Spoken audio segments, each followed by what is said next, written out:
not to beat the word up, but attribution. I know we've had a couple of quick conversations around some attribution and Google having their beacon piece. And is there anything in the horizon that you're seeing, maybe a change up in measurements? Is there any technology out there that you've got your eye on to help dealerships figure out the attribution?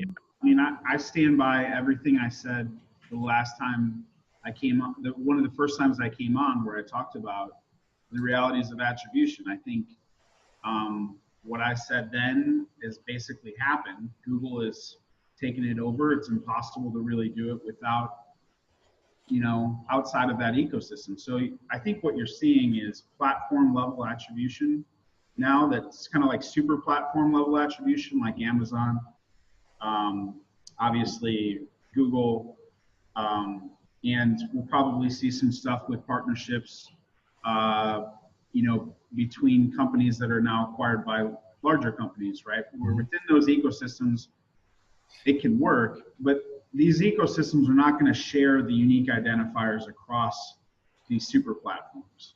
No. So if you are trying to translate the value from one to another to yourself, it's still going to be really, really hard. And I feel that, it does end up being a rabbit hole for, when I was as an e-commerce strategist trying to figure that out, there's 99 other things to probably do before you work on that.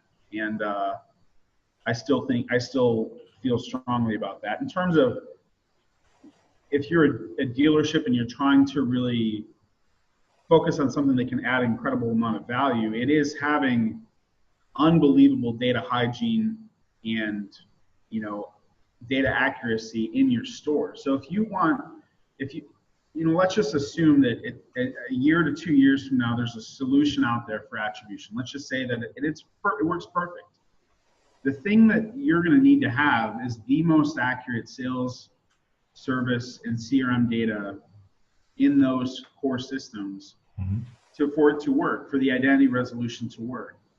And so when we onboard a dealership, we're able to see how quality their information collection efforts are, because we're taking that data and we're pushing it into Facebook custom audiences from their CRM, DMS, etc.